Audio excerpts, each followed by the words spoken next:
Salut à tous, bienvenue dans le Deep Dive Intelligence Brief de Daniel Davis, où on vous partage le meilleur de ce qu'on a appris cette semaine et les infos les plus importantes qu'on a découvertes pendant la nuit.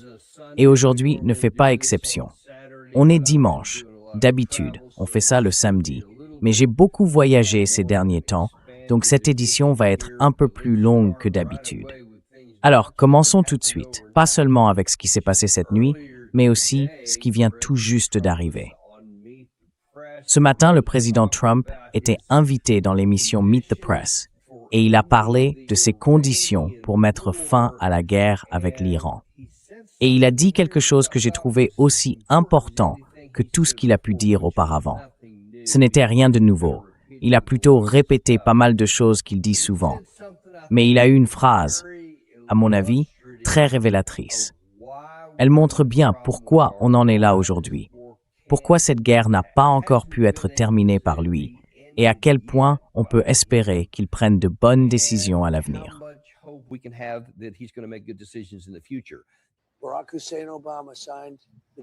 Barack Hussein Obama a signé le JCPOA. C'était un accord horrible, vraiment horrible. Écoutez-moi bien, c'était un accord terrible. C'était une voie ouverte pour qu'ils obtiennent une arme nucléaire. Ils étaient très proches d'en avoir une. Moi, j'ai mis fin à cet accord.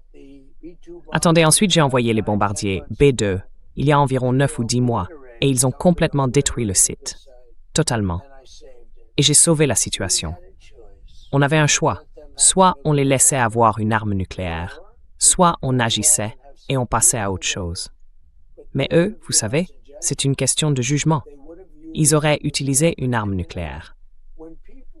Et vous savez quoi? Quand les gens entendent tout ça, quand ils m'entendent dire que l'Iran va avoir une arme nucléaire et qu'ils sont dangereux, ils me disent « Vous faites ce qu'il faut ». Je ne pense pas que ce soit Enfin, vous faites des sondages, même si ce sont tous de faux sondages, surtout les vôtres. Mais vous en faites. Et moi, je viens de gagner une grande élection. Et si j'ai gagné, c'est parce que les gens ont confiance et qu'ils ont du bon sens. Waouh, vous avez du bon sens. Bon, regardons un peu tout ça dans l'ordre. Barack Hussein Obama, il adore utiliser ce nom complet parce qu'il aime se rattacher d'une manière ou d'une autre à tout ce qui touche de près ou de loin à l'islam. C'est l'une de ses tactiques habituelles. Il ne rate jamais une occasion de le faire. Mais il dit, écoutez, sans moi, il y aurait une arme nucléaire. Il a dit que cet accord avait mis l'Iran sur la voie de l'arme nucléaire. Et ça, je l'ai déjà dit. Mais c'est vraiment important de le rappeler ici, surtout quand il affirme « Faites confiance à mon jugement. C'est grâce à mon jugement que les gens ont voté pour moi. » Cet accord, c'était sans équivoque, factuellement, de loin, le plus grand frein à l'obtention d'une arme nucléaire par l'Iran qu'on ait jamais eu en 43 ou 44 ans, je crois, avant ce moment-là.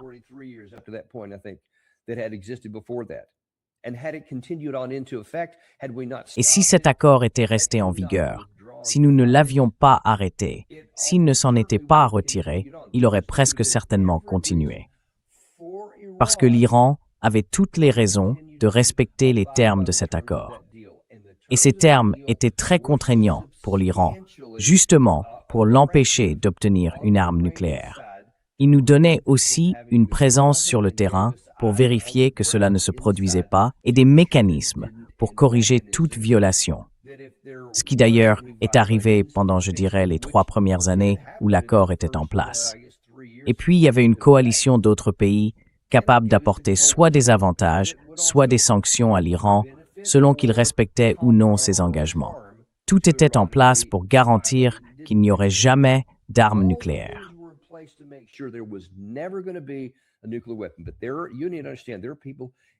Mais il faut bien comprendre une chose. Il y a des gens, aux États-Unis et surtout en Israël, qui ne voulaient pas que l'Iran respecte les termes de l'accord et continue simplement d'exister comme pays. Ils voulaient le détruire. Alors ce qu'ils ont fait, c'est qu'ils ont dû faire semblant de ne pas vouloir respecter l'accord. Et maintenant, on assiste à une réécriture complète de l'histoire.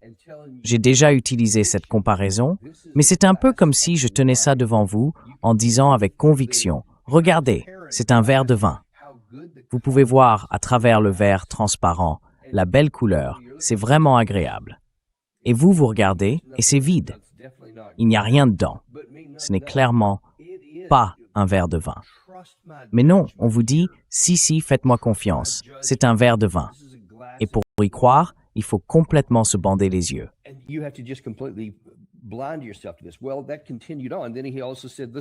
Eh bien, ça a continué comme ça. Puis il a aussi dit, écoutez, je n'avais pas le choix. En 2025, on a dû intervenir pour le détruire. Sinon, ils auraient eu une arme nucléaire et ils s'en seraient servis.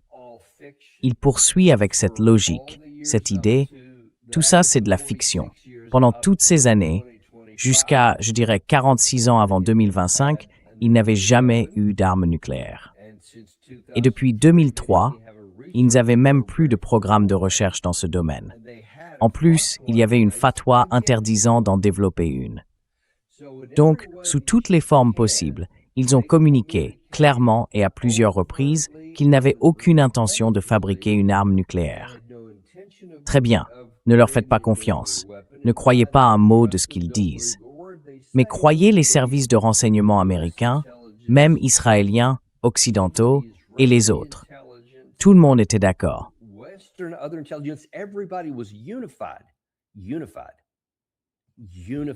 Unanime. Unanime. Pas un consensus, non, unanime. Qu'ils n'avaient pas de programme d'armes nucléaires et qu'ils n'avaient pas pris la décision d'en avoir un quand nous avons attaqué en 2025. Et encore cette année, avant notre attaque en mars, la directrice du renseignement national, Tulsi Gabbard, a de nouveau confirmé que rien n'avait changé. Il n'en avait toujours pas. Les installations avaient été gravement endommagées, peut-être pas totalement détruites, mais clairement, tout ce qui était en surface avait été enseveli sous les décombres, sans aucun doute, et ils n'avaient toujours pas décidé d'en développer un. Donc, il n'y avait absolument aucune justification pour y aller. Mais vous voyez, ils continuent de répéter encore et encore. Oui, ils auraient eu une arme nucléaire, et oui, ils l'auraient utilisée. Tout ça, c'est du contrefactuel.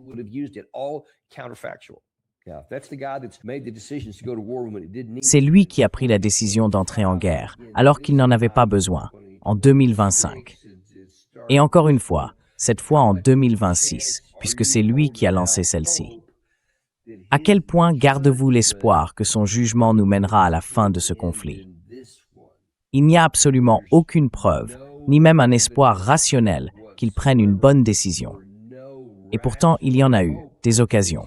J'en ai parlé. Il y a l'option de se retirer.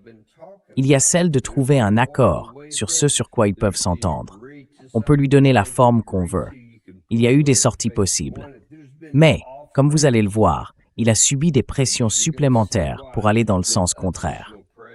Hier, un conseiller militaire du Guide suprême a donné une interview à CNN. On lui a demandé ce qu'il faudrait pour mettre fin à cette guerre. Et encore une fois, il a souligné qu'il y a 2 ou 3 choses que les États-Unis pourraient faire.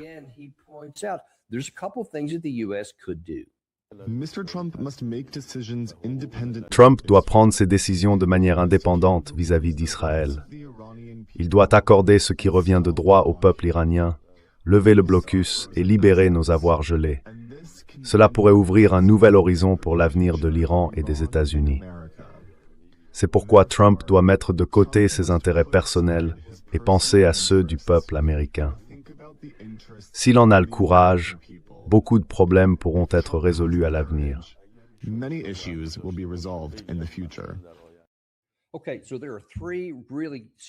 D'accord, il y a 3 questions vraiment centrales. Il y en a d'autres, bien sûr, mais 3 sont absolument essentielles pour mettre fin à cette guerre. Il en a d'ailleurs mentionné 2 à l'instant. La première, c'est que le blocus américain doit être levé. La deuxième, c'est que les avoirs iraniens gelés doivent être libérés. Il demande la totalité des 24 milliards de dollars. Le président Trump s'est opposé à beaucoup de ces mesures, mais il dit clairement que si on fait ces 2 choses-là, on a une base pour avancer. Parce qu'aujourd'hui, à cause des mensonges qu'on a tenus pendant les démarches diplomatiques en 2025 puis encore en 2026, en prétendant chercher une solution diplomatique alors qu'on les a bombardés en plein milieu du processus, à cause de ça, ils n'ont plus aucune confiance. Pas un peu. Aucune.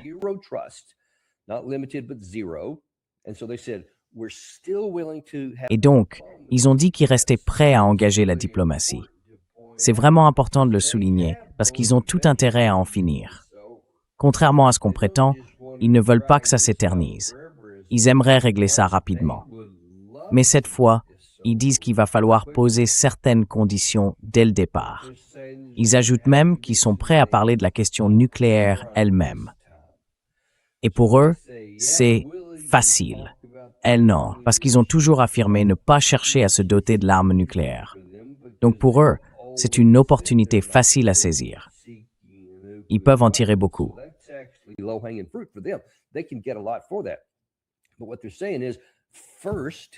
Mais ce qu'ils disent, c'est que d'abord, avant même de parler de la question nucléaire, qu'ils placent dans une deuxième phase, la première phase consiste à lever immédiatement les sanctions sur leur système énergétique. Il n'en a pas parlé, mais c'est ce qu'ont indiqué d'autres responsables. Ensuite, il y a la libération de cet argent. Ils doivent d'abord pouvoir accéder à leurs fonds et le blocus doit être levé. Donc, une fois ces mesures prises en premier, qu'ils considèrent comme des gestes de confiance, ils pourront passer à la question nucléaire. Et là encore, c'est quelque chose que le président Trump pourrait transformer en récit de victoire. Ce serait un peu léger, mais vous voyez, il est très doué pour inventer des choses à partir de rien.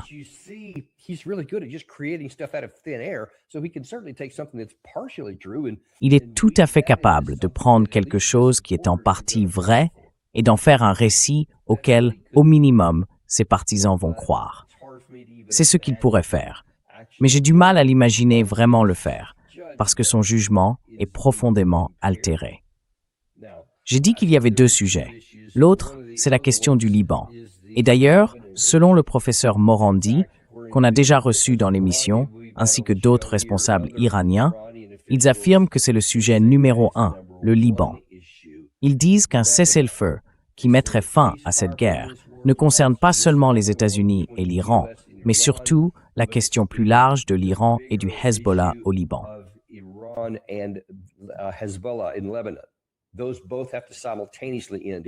Ces deux choses doivent se terminer en même temps. C'est les deux ou rien. Donc il faut qu'on y arrive. Il y a eu une interview avec le président du Liban. Vous vous souvenez peut-être qu'il y a eu beaucoup de négociations entre Israël et le gouvernement libanais, qui est distinct du Hezbollah. Le Hezbollah fait un peu partie du gouvernement libanais au niveau parlementaire, mais c'est aussi une entité indépendante. C'est en quelque sorte un État dans l'État. Israël, de son côté, veut donner une bonne image à la communauté internationale et cherche donc à trouver un accord négocié. Il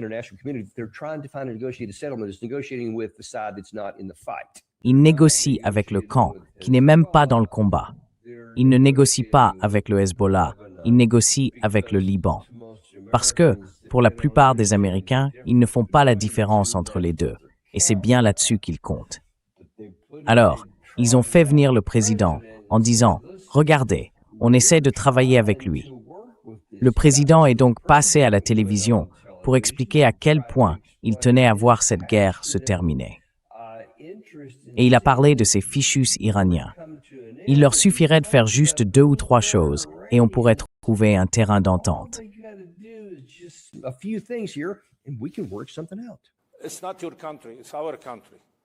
Ce n'est pas votre pays, c'est notre pays.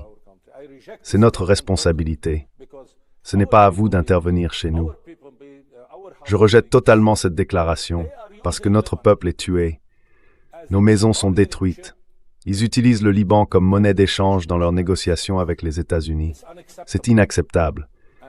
Et ici aussi, le Hezbollah doit le comprendre. Le Hezbollah doit comprendre qu'il n'y a pas d'autre voie que de s'asseoir et de discuter. Aucune autre version de Jésus Times problème ici dans Bermenegdo cet est. Seremesi.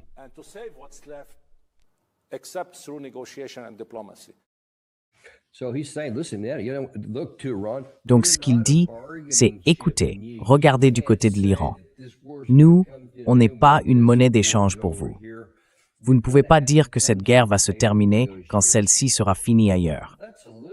Il va falloir venir à la table des négociations. C'est un peu étrange, même à première vue, parce que l'Iran, lui, vient justement à la table et il essaie de mettre fin à la guerre dans votre pays.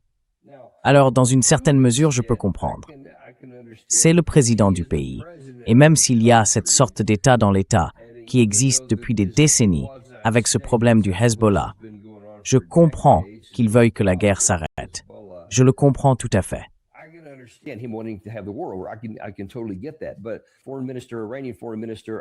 Mais Monsieur le ministre des Affaires étrangères, le ministre iranien Abbas Araghchi a publié ceci sur X hier.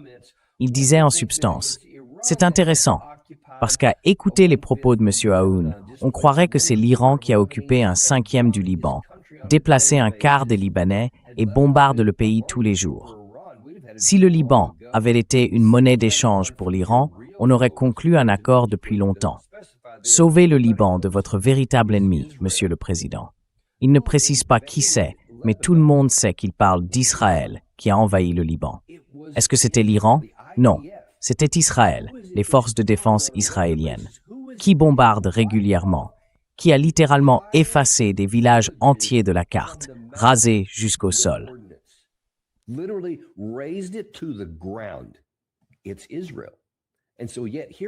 C'est Israël. Et pourtant, voilà le président de ce pays, un pays qui a été anéanti par un adversaire étranger, en train d'en accuser un autre. Ça ne va pas l'aider, parce qu'il est directement concerné.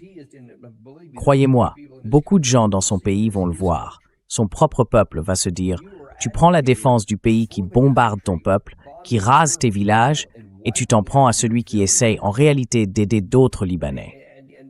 Oui, c'est le Hezbollah, mais ce sont des Libanais.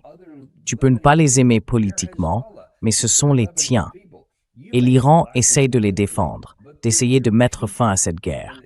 Et ils ont en fait un certain poids qu'ils essayent de faire valoir.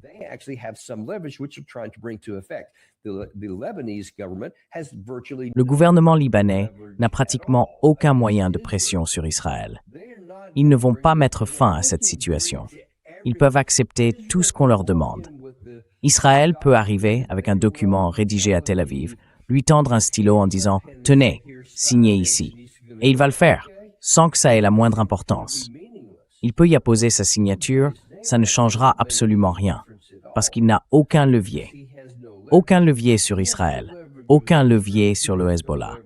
On peut le dire clairement, mais il faut bien comprendre ce qu'on voit là. C'est une opération de communication menée par Israël à destination du public américain.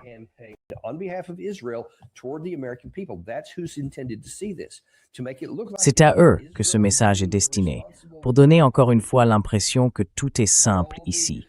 En gros, il suffirait que l'Iran fasse ce qu'on lui dit pour que la paix revienne. On imagine bien jusqu'où ça va aller. Ce ne sera pas un sujet très populaire, disons.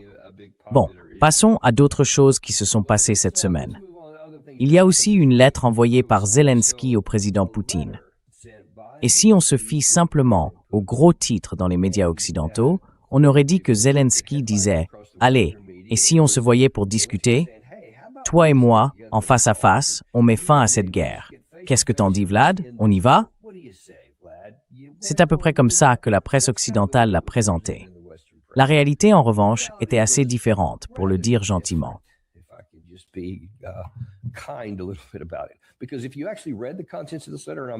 Parce que si on lit vraiment le contenu de cette lettre, et je parie que presque personne en Amérique ne l'a fait, et j'irais même jusqu'à dire que beaucoup de journalistes qui en ont parlé n'ont probablement pas pris la peine de la lire en entier non plus.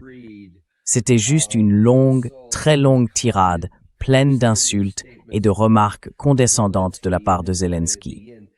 Et puis, vers la fin, l'essentiel du message, c'était en gros « Écoute, Russie, si tu te soumets à moi et que tu fais ce que je dis, je pense qu'on peut trouver un terrain d'entente.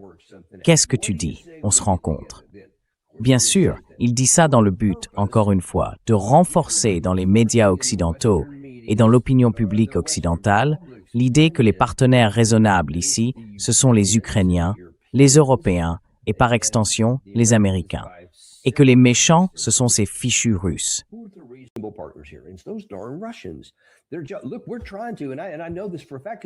Écoutez, on essaie de comprendre, et je le sais avec certitude, parce que j'ai vu des titres en parler plus tard dans la semaine.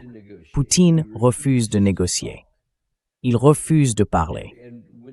Mais quand on regarde ce qui a vraiment été dit, eh bien ça efface complètement tout le reste, tout ce qui s'est passé depuis. Je reviens à 2021.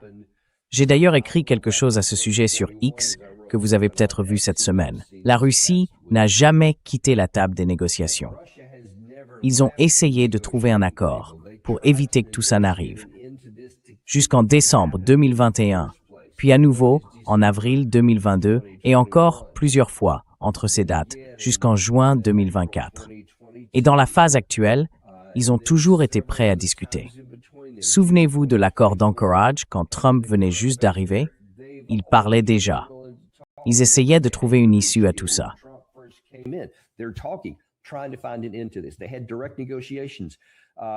Ils ont eu des négociations directes je crois que c'était à Istanbul, oui, à Istanbul, où ils ont eu des discussions en face à face avec l'Ukraine. Ils ont toujours été à la table des négociations, mais leurs conditions ont toujours été très très dures. Et ce que j'ai déjà souligné, c'est que les conditions qui étaient sur la table en décembre 2021, c'est illusoire de penser qu'on pourrait encore obtenir quelque chose d'aussi favorable. Même en avril 2022, les conditions restaient plutôt bonnes. Parce que je pense qu'au fond, tant que tout était accepté, les Russes auraient quand même retiré toutes leurs troupes si on avait conclu cet accord à ce moment-là. Mais ensuite, bien sûr, à chaque fois, et quand on arrive en juin 2024, là c'est juste. Bon, vous avez perdu 4 régions, alors abandonnez-les et on pourra mettre fin à cette guerre.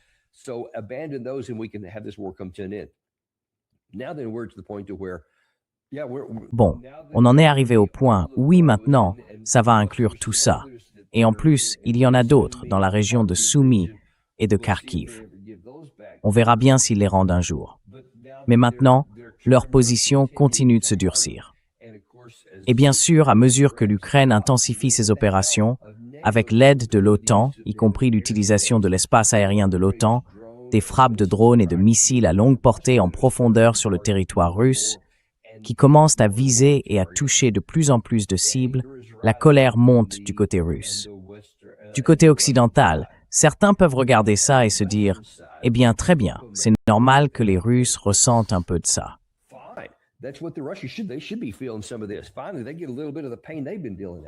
Enfin, ils ressentent un peu de la douleur qu'ils infligent depuis un moment. Et si cela pouvait éventuellement mener à une résolution du conflit, alors on pourrait trouver une certaine justification à cette approche. Moi, je pense que c'est ce que l'Ukraine aurait dû faire, disons, pendant les 3 ou 4 premiers mois de la guerre, parce que là, ça avait vraiment du sens. À ce moment-là, si on cherchait à obtenir un accord négocié, il fallait augmenter un peu la pression, dire « Écoutez, on peut alléger cette douleur à condition qu'on trouve un accord. » Et à l'époque, il y avait encore beaucoup de leviers possibles. Mais le faire maintenant, alors qu'il n'y en a plus, et après avoir épuisé, et Dieu seul sait quel est le vrai chiffre, autant de vies ukrainiennes.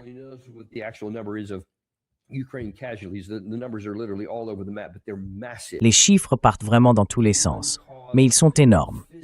Le coût humain, le coût matériel, la perte de territoire. Des millions de personnes ont quitté le pays et il est probable qu'elles ne reviendront jamais. L'économie, elle, est quasiment inexistante. Ce n'est pas entièrement, mais en grande partie, l'argent de l'Union européenne qui la maintient à flot. Sans cette perfusion financière permanente, il serait incapable de fonctionner comme un véritable État, encore moins de connaître la moindre prospérité. Donc, il n'y a aucun espoir de gagner cette guerre. Vous n'avez pas les ressources. Et l'Occident, lui non plus, n'a absolument pas les moyens d'en faire un conflit par procuration.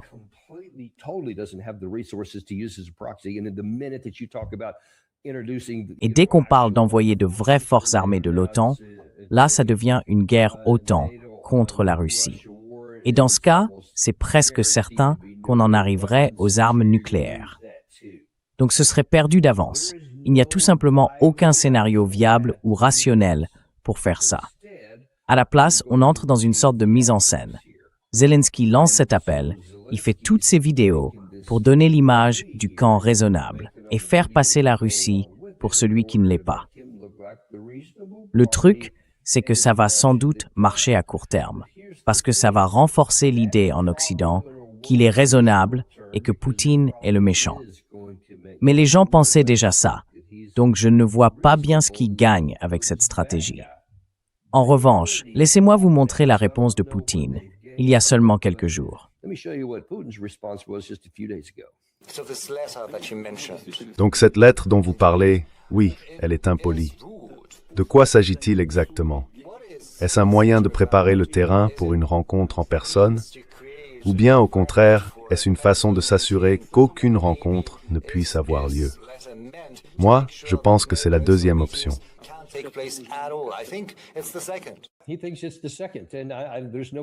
Il pense que c'est la deuxième option. Et franchement, si on regarde la réalité, c'est clairement le cas. Il essaye juste de l'insulter. Alors, ma théorie, et c'est bien une théorie, je n'ai aucune information privilégiée d'un côté ou de l'autre, c'est que Zelensky essaie de pousser Poutine à étendre la guerre au-delà de ses frontières. La Russie a déjà annoncé qu'elle allait intensifier les bombardements à l'intérieur de Kiev et dans plusieurs autres endroits, ce qu'elle a déjà commencé à faire. Pour l'instant, ça reste dans une certaine normalité, si on peut dire, mais c'est quand même très dur. Apparemment, ça pourrait continuer, mais pour l'instant, ça ne dépasse pas encore ce cadre.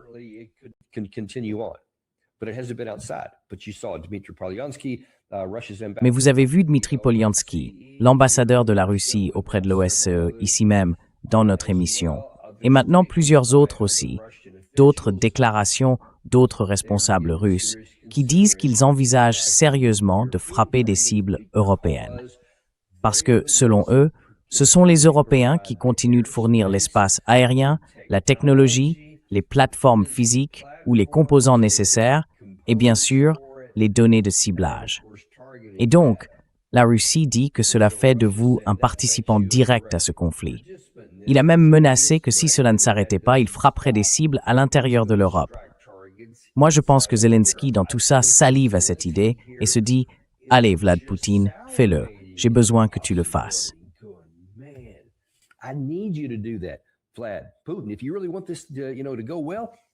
Si tu veux vraiment que ça marche, lance-toi en Europe.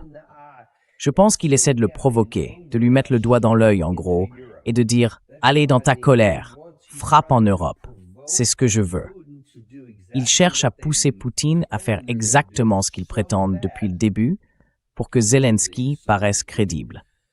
Et là, on obtiendrait l'article 5 et toute l'OTAN entrerait enfin en guerre à ses côtés. Il aurait alors toute son armée derrière lui. Et il pense qu'à ce moment-là, il fera peur à Vladimir Poutine. Je crois que dans son esprit tordu, c'est vraiment ce qu'il imagine. Mais laisse-moi te ramener un peu à la réalité.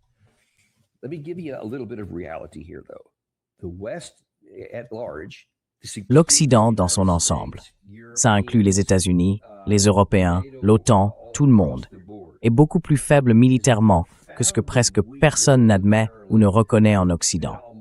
Beaucoup de responsables militaires le savent, mais le grand public, lui, n'en a pas conscience. Nous ne pourrions pas affronter la Russie en combat direct. Eux s'y préparent depuis des années. Ils se sont préparés à la possibilité d'un affrontement avec l'OTAN.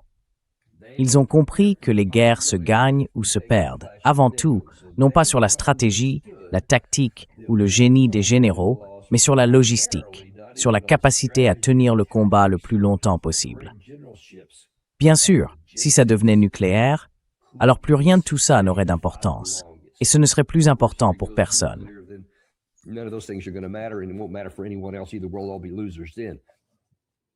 Alors, on sera tous perdants. Mais si ça reste à un niveau conventionnel, La Russie a la capacité industrielle pour soutenir des combats à grande échelle pendant longtemps. Ils ont maintenant des stocks de tous les systèmes clés, surtout les systèmes de missiles, défensifs et offensifs, et les drones, qu'ils soient stratégiques, tactiques ou opérationnels. Toutes les catégories de drones, avec d'importantes réserves. Parce que, si vous avez suivi un peu, vous avez sûrement remarqué qu'ils ont considérablement augmenté leur capacité industrielle, notamment pour produire les drones Geran à longue portée dont ils ont parlé. Et maintenant, les Geran 2 et les Geran 3, je crois même certains à réaction. Ils en construisent bien plus qu'ils n'en utilisent au quotidien. Beaucoup plus. Ils les accumulent.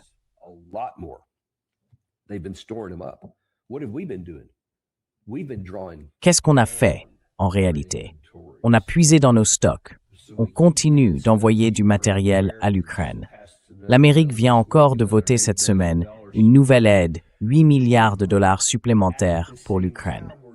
En même temps, on apporte un soutien massif à Israël. En même temps, on dépense nos propres ressources dans la guerre contre l'Iran. Et en même temps, on envoie aussi beaucoup de matériel à Taïwan. On épuise nos ressources. Nos réserves s'amenuisent. Les Russes ont bien observé la guerre avec l'Iran parce qu'ils ont compris ce qu'a fait l'Iran. Ils se sont dit, d'accord, pendant 20 ans avant le début de cette guerre, ils ont étudié ce que les États-Unis et Israël étaient capables de faire. Alors, ils ont commencé à construire ces bunkers souterrains, ces villes de missiles sous des montagnes de granit et tout le reste. Et on a bien vu à quel point c'était efficace.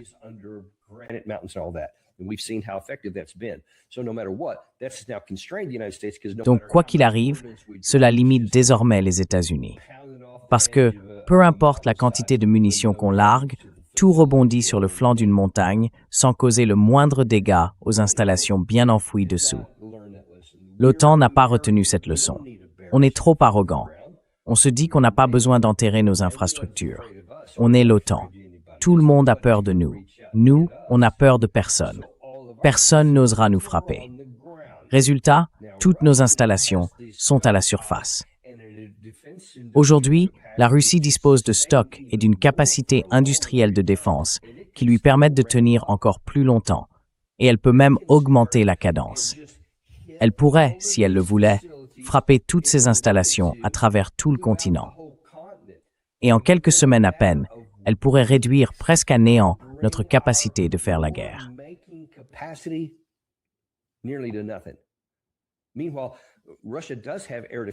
Pendant ce temps, la Russie, elle, dispose bien d'une défense aérienne. Et on le voit avec l'Ukraine, qui essaie d'utiliser des drones et des missiles à longue portée. Certains passent, mais la majorité sont abattus. Quand ce sera l'inverse, presque tout passera, et très peu seront interceptés. Et on comprend vite qu'il ne faudrait pas beaucoup de semaines comme ça avant qu'on n'ait même plus la capacité de faire la guerre. Donc, quels que soient nos stocks, une fois qu'ils sont épuisés, il ne reste plus rien. Il faut vraiment comprendre à quel point nous sommes vulnérables. J'espère que nos chefs militaires le comprennent, parce qu'il semble bien que les Russes, eux, l'ont compris.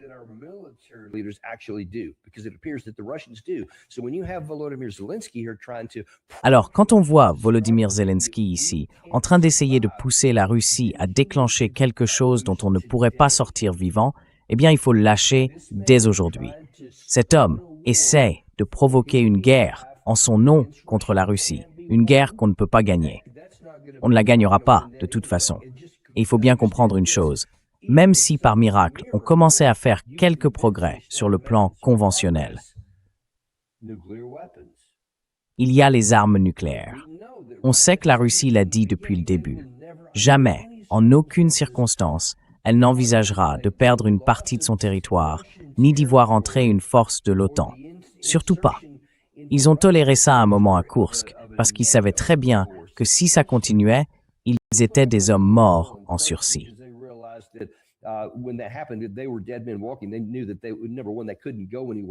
Ils savaient d'abord qu'ils ne pouvaient aller nulle part. Ils n'avaient pas les moyens pour ça, et ils savaient que ce n'était qu'une question de temps avant de pouvoir éliminer cette menace. Et c'est exactement ce qu'ils ont fait.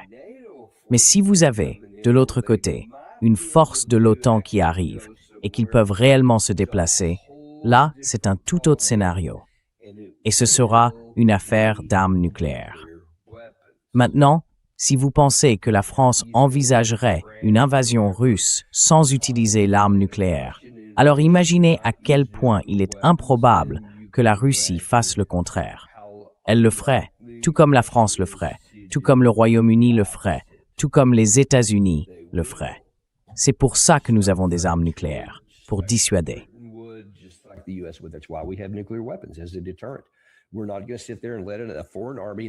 On ne va pas rester là, les bras croisés, pendant qu'une armée étrangère envahit notre pays, le détruit avec des armes nucléaires et qu'on n'y réponde pas. La Russie ne le ferait pas non plus. Donc, même si Zelensky obtenait ce qu'il veut, ce serait quand même une guerre nucléaire, et on serait anéanti. En clair, quel que soit le scénario, quelle que soit l'option, si Zelensky obtient gain de cause et déclenche la guerre, on est tous fichus. Gardez bien ça en tête. Regardons maintenant ce qui s'est passé cette semaine. Matthew Hill, revenons à la guerre avec l'Iran. Il va souligner ici que la pression en Israël contre le cessez-le-feu, donc de la part de ceux qui ne veulent pas que cette guerre se termine, est assez forte.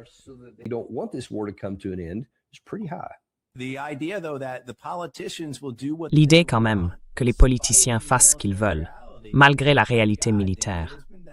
Mon Dieu, Danny, il y a eu tellement de livres là-dessus. Combien de livres à la bibliothèque parlent de ce genre de choses? Voilà. Et je pense que c'est exactement ce qu'on entend du côté israélien. Cette idée que c'est la meilleure occasion qu'ils aient jamais eue, que c'est, pour Netanyahou, une sorte de mission messianique. Établir Israël pour 1000 ans en créant les conditions, en réorganisant le Moyen-Orient, en assurant la domination israélienne. Il y a un large soutien politique pour ça. Et s'ils ne le font pas, eh bien, c'est un peu comme aux États-Unis. La pression politique sur Netanyahou est énorme sur ce sujet. C'est complètement différent dans la forme, mais c'est le même type d'enjeu politique interne.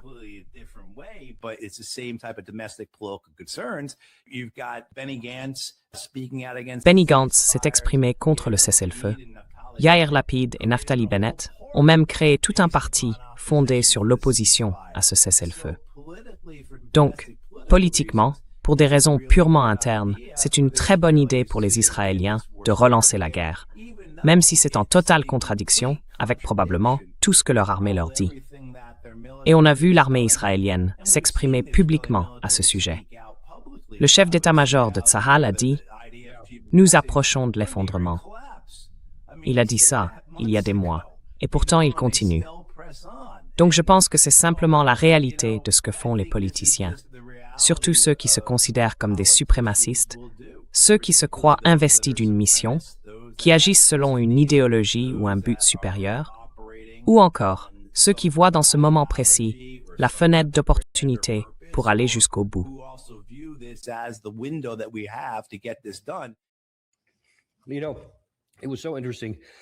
Tu sais, c'était vraiment intéressant. Il parle de toute la pression à l'intérieur d'Israël contre toute idée de cesser le feu. Donc le président Trump, quoi qu'il pense ou quoi qu'il espère, il n'y a pratiquement aucune chance sur le plan intérieur qu'Israël accepte jamais. Et on voit bien ce qui se passe au Liban en ce moment même.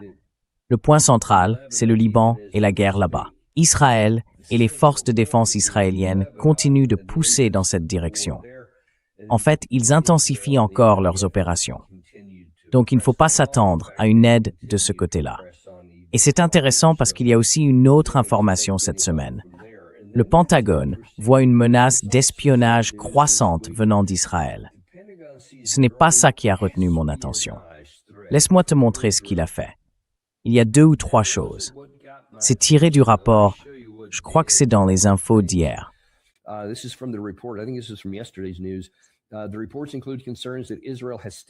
Les rapports évoquent des inquiétudes selon lesquelles Israël aurait intensifié ses efforts pour écouter les conversations de hauts responsables américains, y compris Steve Witkoff. Et franchement, pourquoi aurait-il besoin de l'espionner? Il parle au téléphone avec Netanyahou à chaque fois qu'il se déplace quelque part. Mais bon, quoi qu'il en soit, ça montre juste qu'à ce moment-là déjà, ils étaient paranoïaques, vraiment. Le principal négociateur du président Trump, Elbridge Colby, le haut responsable de la politique du Pentagone, et l'un de ses principaux adjoints, Michael Domino. Vous vous souvenez peut-être de Michael Domino.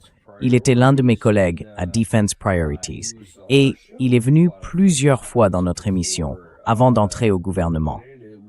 C'était assez ironique parce qu'on avait parlé à l'époque de certaines choses qu'il disait sur une guerre potentielle, environ 1 an avant qu'il prenne son poste au Pentagone sur ce qui pourrait se passer. Franchement, c'était plutôt clairvoyant, si je peux me permettre.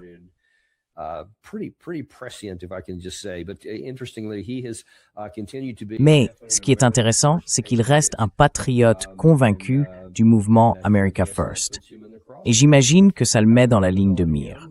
Tant mieux pour lui. Espérons juste que ça n'aille pas plus loin.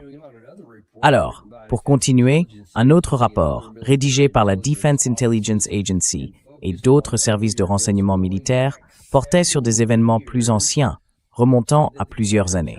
Il indiquait que le niveau de menace contre-espionnage posé par Israël avait été relevé ces dernières semaines au niveau maximal, de élevé à critique. Et là, je me dis, allez les gars, c'est quoi ce délire? Le niveau était déjà élevé, on reconnaît qu'il y a une menace d'espionnage venant d'Israël, et pourtant, on continue à exécuter leurs ordres et à mener leur guerre à leur place.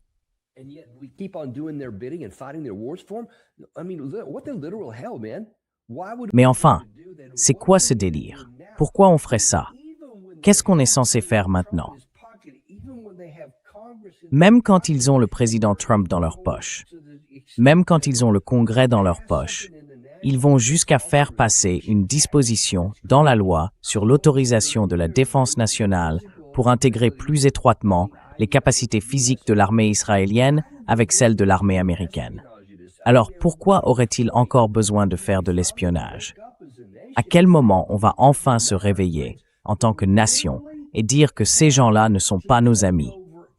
Ils essayent littéralement de tout contrôler dans notre pays, l'armée, l'administration et le Congrès. Combien de temps on va continuer à rester passif et à leur faire des courbettes?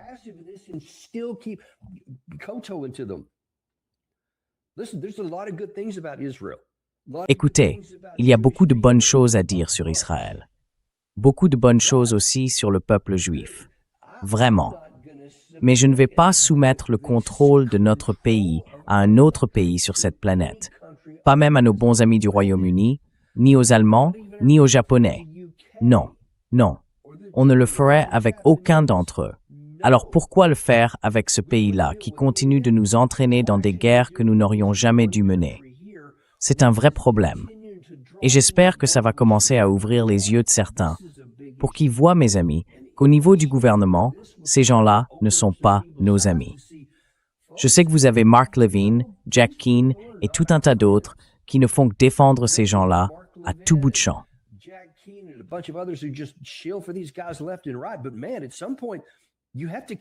Mais enfin, à un moment donné, il faut quand même se soucier de l'Amérique.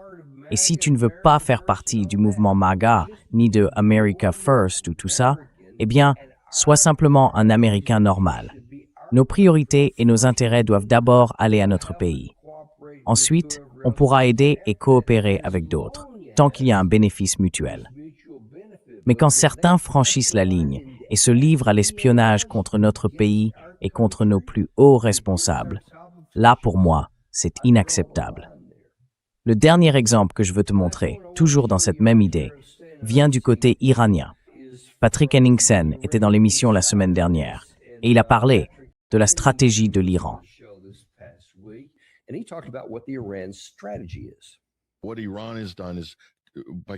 Ce que fait l'Iran, c'est qu'en élargissant le champ, il étend, si on veut, la zone de préoccupation liée à un règlement global. C'est très proche de la manière dont l'Iran a impliqué les États du Golfe dans ce conflit, simplement parce qu'ils accueillent des bases américaines. Quand on regarde les médias américains, ils n'aiment pas vraiment présenter les États du Golfe comme des co-belligérants, alors qu'ils hébergent des installations militaires des États-Unis. En Occident, on tient beaucoup à séparer tout ça, à compartimenter les choses. Mais l'Iran, de façon très habile, adopte une approche globale. Et ça va marcher. Je vous le dis, ça a déjà marché avec le Golfe. Le comportement des États du Golfe a changé, et s'ils restent fermes, ça marchera aussi ici. À terme, la communauté internationale, ça prendra peut-être du temps. Mais la communauté internationale, les Européens et d'autres acteurs occidentaux finiront par considérer Israël comme le principal obstacle à toute désescalade ou à tout règlement négocié.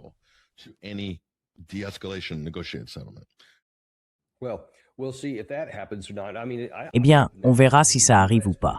J'espère que ça se produira aux États-Unis, mais ça devrait aussi se passer ailleurs. Vous voyez, l'Iran a mis en place un plan assez important, plutôt logique et rationnel.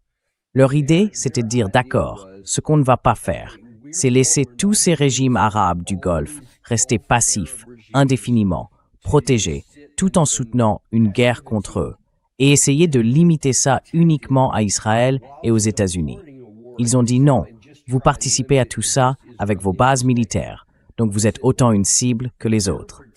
Alors ils ont commencé à élargir la pression et la douleur.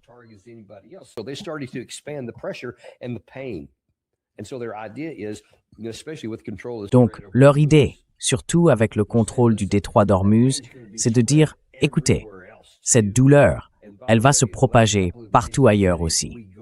Et d'ailleurs, ces derniers jours, ils ont déclaré que si on reprenait les bombardements, ils n'allaient pas seulement frapper les Arabes du Golfe, ce dont j'ai déjà parlé ici, mais qu'ils allaient, je cite, étendre leurs actions vers la mer Rouge jusqu'au Bab el-Mandeb, l'autre point d'étranglement là-bas, l'autre détroit.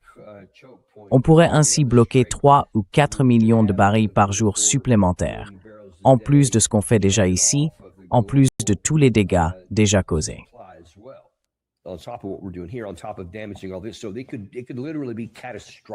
Donc, oui, ça pourrait littéralement être catastrophique pour l'économie mondiale si on revenait en arrière.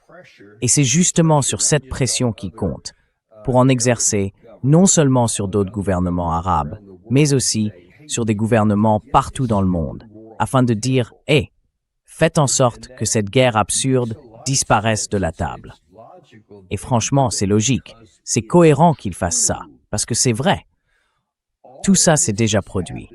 Si on revient au tout début de cet épisode, le président Trump essaie de vous convaincre. Faites-moi confiance. Faites confiance à mon jugement. Mais votre jugement, lui, nous a entraînés dans une guerre en 2025. Une guerre illégale, non autorisée, fondée sur un mensonge. C'était une fraude. Il n'y avait aucun programme d'armement.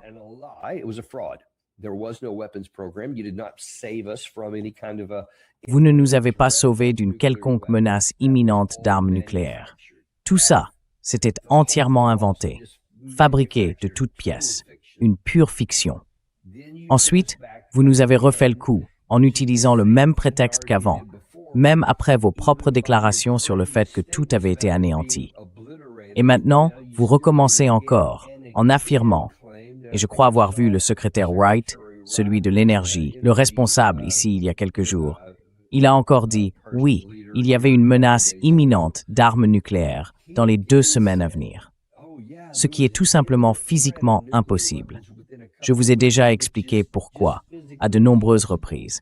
Et pourtant, les mensonges continuent, comme l'eau qui coule naturellement le long d'une colline. C'est devenu naturel pour ces gens-là.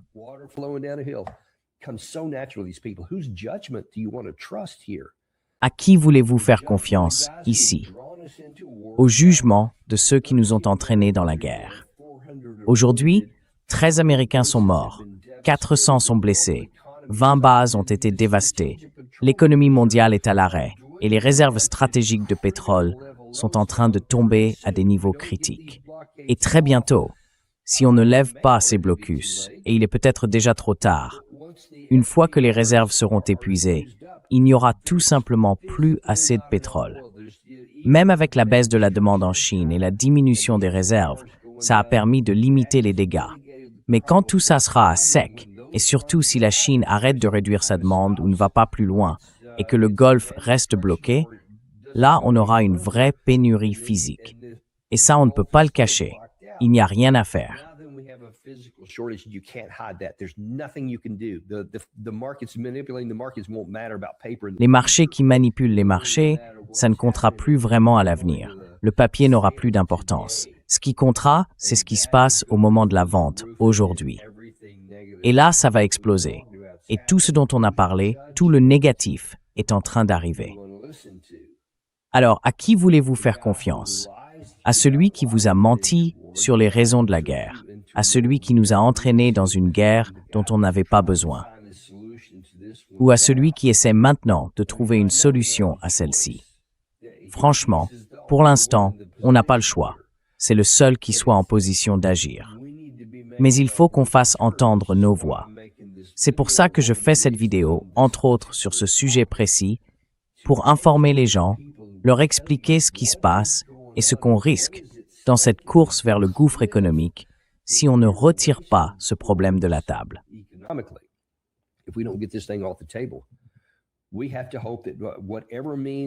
Il faut espérer que quelle que soit la solution, qu'on s'en aille ou qu'on trouve un accord négocié, peu importe la forme, l'essentiel, c'est d'éviter de replonger dans la guerre.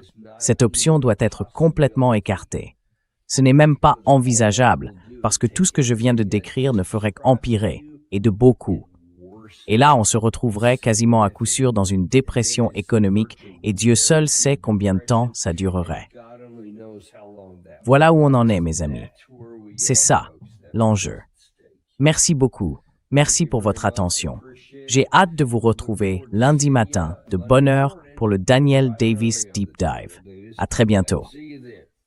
Vous savez, je ne cherche pas à vous convaincre d'acheter de l'or, ni à vous dire comment gérer votre portefeuille boursier, mais il y a une façon de nous aider.